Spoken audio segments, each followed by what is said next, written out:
ओम शांति। बहुत समय से प्रयास करने के बाद नौकरी नहीं मिल रही है, मैं क्या करूं? ये सवाल बहुत सारे लोगों का है। कितने ही लोगों ने कमेंट करके पूछा है कि बहुत प्रयास कर रहे हैं, बहुत एग्ज़ाम दे लिए हैं, लेकिन बहुत प्रयास करने के बाद भी हमको नौकरी नहीं मिल रही है। कोई-कोई एग्ज़ाम में नहीं निकल पाते हैं, कोई निकलने के बाद कुछ न कुछ ऐसे कारण बन जाते हैं। ऐसा क्या कारण है? कई बार तो किसी-किसी ने तो कहा है कि 5 साल हो गए, 5 साल से अंधकार छाया हुआ है, सफलता नहीं मिल रही है। क्या करूँ और क्या ना करूँ, मुझे कुछ भी समझ में नहीं आ रहा है। एक व्यक्ति ने तो यहाँ तक भी बोला है। मैंने पढ़ाई पूरी कर ली है, सब कुछ कर लिया है, लेकिन फिर भी नौकरी नहीं मिलती है। समझ में नहीं आ रहा है कि आखिर मैं करूँ तो क्या करूँ? तो देखिए, सबसे पहली बात तो आप बहुत अच्छे से जानते हैं, जो कहा गया है कि समय से पहले और भाग्य से ज़्यादा कभी किसी को मिलता नहीं है। आप सत्य को स्वीकार कीजिए। आप परमात्मा के संकेत को स्वीकार कीजिए कि परमात्मा क्या संकेत कर रहे हैं। अगर हमने परमात्मा के संकेत को समझ लिया, तो उसको पाने की इच्छा रहेगी। ये लोक की सुख-सुविधाओं की हमें इच्छा रह ही नहीं सकती है, ना यहाँ की सफलता।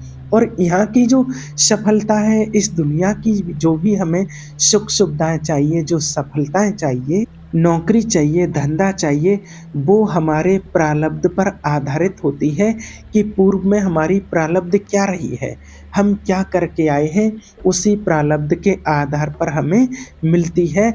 और उसकी सफलता के लिए, इस नौकरी की सफलता के लिए हमें जो भगवान से परेशान हो जाते हैं, विश्वास उठ जाता है, ऐसा हमें नहीं करना चाहिए कि भगवान से हमें कुछ नहीं मिल रहा है। एक विद्यारण जी बहुत बड़े महापुरुष हुए हैं, अगर आपने नाम सुना हो।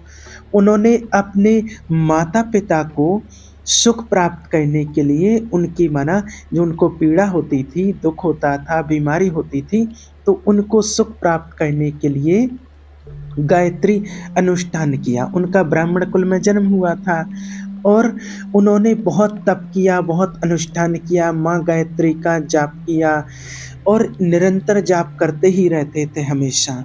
लेकिन एक बार भी उनको कुछ भी धन की प्राप्ति नहीं हुई। आखिर में उन्होंने संन्यास ले लिया। जैसे ही संन्यास लिया, तो एक दिन माँ गायत्री उनके सामने प्रकट हो गईं। और वो माँ गायत्री बोलती हैं उनसे कि इंद्रासन भी माँगो तो आपका है। बोलिए आपको क्या चाहिए? जो चाहिए वो मिल जाएगा। तो वो कहते हैं कि अब मुझे क्या ज़रूरत है? अब तो मुझे कोई आवश्यकता नहीं है, अब तो मैंने सन्यासी ले लिया है, अब मुझे इंद्रासन की कोई लालसा नहीं है। माता-पिता भी चले गए हैं। उनकी सेवा के लिए अर्थ चाहिए था, बस इसी के लिए मैंने तप किया था।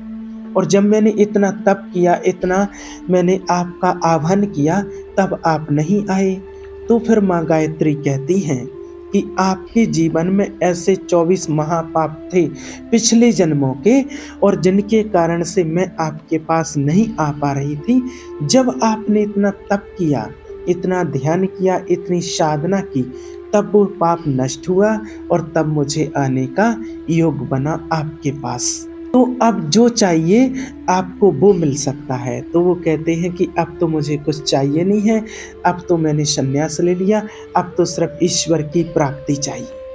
तो देखिए, इससे आभास होता है कि अगर हमारा कुछ प्रारब्ध बुरा बना हुआ है, अगर कुछ कर्मों की खेती हमारे साथ ऐसी चल रही है, तो वो हमको भोगना पड़ेगा, हमको काटना पड़ेगा। उसको काटने के लिए क्या करें जिससे हमें परम शांति हो? सिर्फ एक परमात्मा का ध्यान, उन पर दृष्टि लगाएं कि हमारा प्रारब्ध से भरण-पोषण हमारे शरीर का भले हो सकता है, लेकिन हमारा जो भरण-पोषण है, हमारी आत्मा का जो सच्चा भरण-पोषण है, हमारे पूर्व जन्म के जो कष्ट हैं, वो सिर्फ आपसे ही मिट सकते हैं। तो परमात्मा की याद एक ऐसी है, एक ऐसी अग्नि है, एक ऐसा वो तप में बल प्राप्त होता है कि आपके पूर्व जन्मों के पापों को भी वो नष्ट कर सकते हैं, वो सब कुछ मिटा सकते हैं। देखिए, सुदामा जी को कहा जाता है कि दरिद्रता का युग था। ऐसी दरिद्रता कि कई-कई दिन तक उनको भिक्षा नहीं मिलती थी।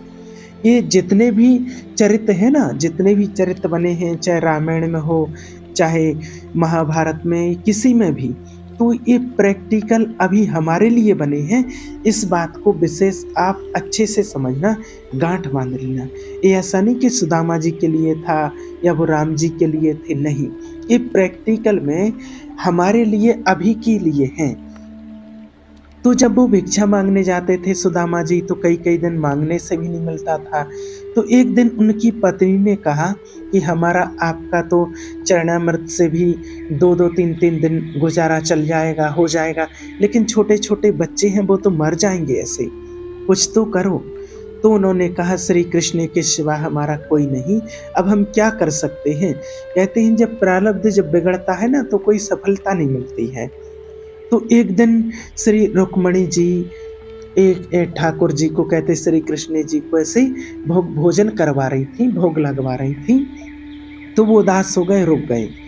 तो वो कहती हैं कि प्रभु ऐसी स्थिति जब-जब हमने देखी है, ये माना गायन आता है, आप लोगों ने देखा होगा कि वो कहती हैं कि जब ऐसी स्थिति आपकी जब-जब आती है, तो आपका कोई भक्त जो होता कष्ट में रहता है, उसको कष्ट होता है, तब आपको ऐसा देखा गया है।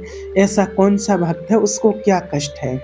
उन्होंने कहा, एक सुदामा नाम के मेरे मित्र हैं जो बहुत कष्ट में हैं और कई दिन से उन्होंने भोजन भी नहीं मिला है।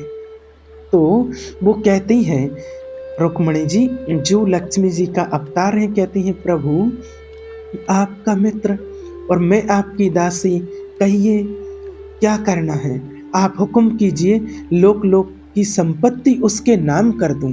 तो वो कहते हैं नहीं, उनको चाह नहीं। श्री कृष्ण जी कहते हैं कि हमारे मित्र को चाह नहीं है और उनको चाह नहीं है, इसलिए हम विवश हैं। अगर वो चाह कर ले तो सारी व्यवस्था हो जाए। तो वो कहती हैं पैदा करो जाके चाह।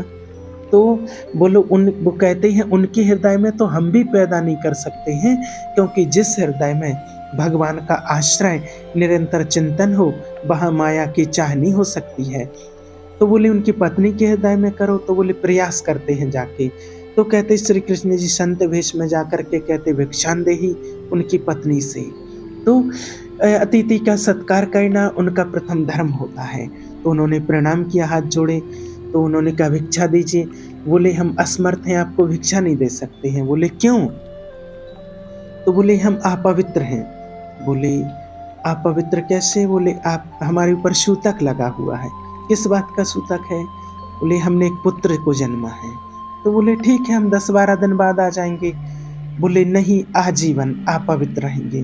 बोले ऐसे कौन सा पाप है? बोले दरिद्रता रूपी। विद्वान की पत्नी है तो ऐसा बोला है।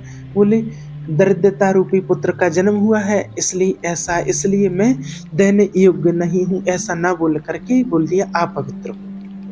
तो बोले दरिद्र कैसे हो सकती हैं जिनके पति के मित्र द्वारकाधीश भगवान श्री कृष्ण हैं, वो दरिद्र कैसे हो सकता है?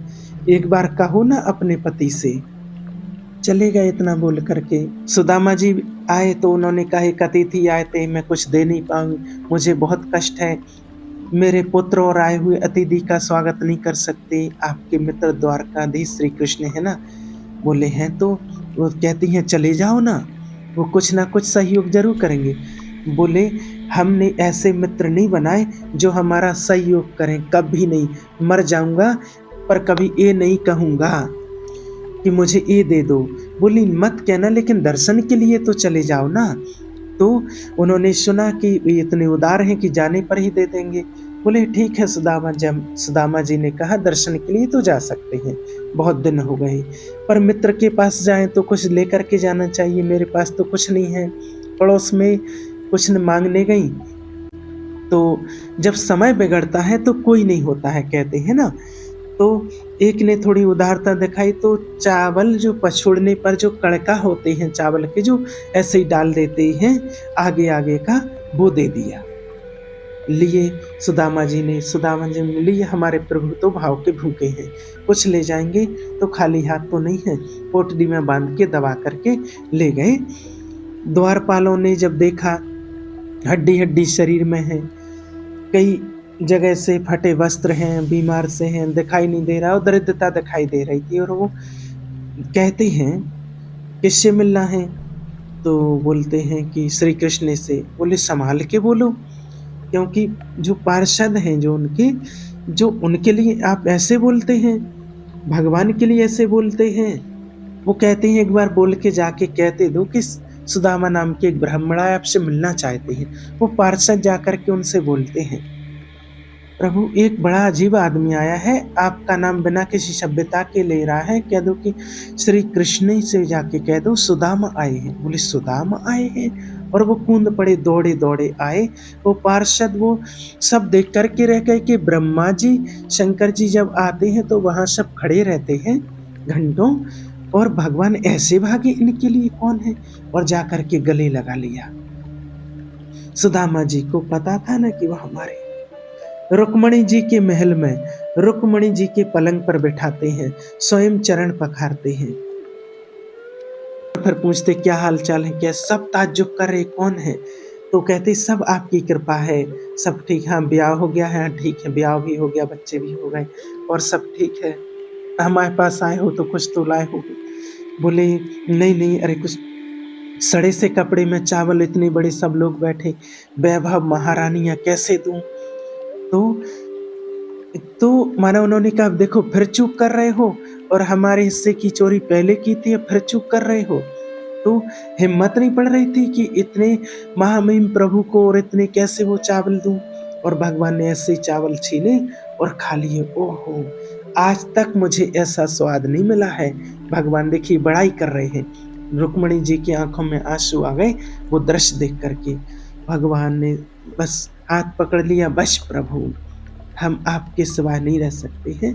और बहुत स्वागत सम्मान किया, अच्छे कपड़े पहनाए, सब कुछ किया। जब चलने लगे ना तो भगवान देखते हैं ना, कामना नहीं है कुछ भी सुदामा जी की कि जाओगे कुछ ना कुछ जरूर देंगे, लेकिन मन में कोई इच्छा नहीं है। चले प्रभु? बोले हाँ ठीक है। उन्होंने कहा कि सब कुछ ठीक है, तो माना देखिए सब कुछ ठीक है, तो उन्होंने मांगा नहीं कुछ भी, तो वो कहते हैं हाँ सब कुछ ठीक है प्रभु। तो वो कहते हैं ऐसा ही होगा, यानी कि सब कुछ ठीक है। जब उन्होंने कुछ मांगा नहीं, क्योंकि उनको तो पता है सब कुछ ठीक है, तो उन्होंने कहा ऐसा ही होगा कि सब कुछ ठीक होगा। और हाथ खाली ऐसे ही चलने लगे। और वो कहते हैं कि रास्ते में चोर डाकू मिलेंगे, श्री कृष्ण जी पोशाक भी उतार दो। तो कहते हैं देखो नेगेटिव नहीं सोचा वहाँ भी, कहते हैं अरे प्रभु की बड़ी कृपा है हमारे ऊपर, और कपड़े भी उतार दिए और रख लिए। और रास्ते में सोचते जा रहे, नेगेटिव नहीं सोच रहे, मेरे श्री कृष्ण मुझे कितना प्यार करते हैं। उन्होंने इसलिए नहीं दिया कि दरिद्र कहीं संपत्ति पाकर मतवाला होकर मुझे भूल ना जाए। कितना प्रभु को मना, देखो प्रभु के प्यार में इतना मगन होकर सोचते जा रहे। नहीं तो सोचते पत्नी कहती थी ये देंगे वो देंगे, कुछ नहीं दिया है, ऐसे ही आ गए हैं, फिर भी कोई नेगेटिव नहीं, इतना निश्चय भगवान के प्रति। और आगे आए तो सुदामापुरी खड़ी, और उनको भ्रम हो गया कि शायद मैं चलते चलते फिर से कृष्णपुरी में आ गया हूँ, द्वारकापुरी में सुदामापुरी की वजह। तो पूछते हैं ये क्या है? तो वहां पर पूछते हैं तो कहते हैं सुदामापुरी है।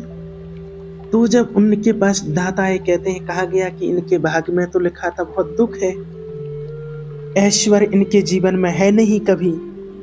कहा जाता है कि भगवान ने 6 श्री का उल्टा कर दिया, अक्षय श्री, यक्ष श्री कर दिया, उसका उल्टा कर दिया। जैसे कुबेर का अथाय धन का खजाना उनको मिल गया हो, कुबेर का खजाना यक्ष श्री।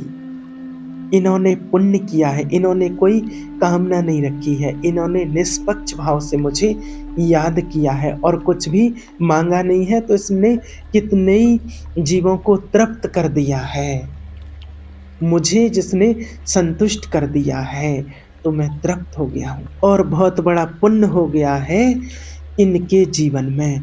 तो हमारे जो प्रारब्ध रहते हैं, जो पाप कर्म रहते हैं, उसको मिटाने के लिए एक महाप्रभु ही है। परमात्मा को सच्चे मन से सच्चे दिल से याद करना।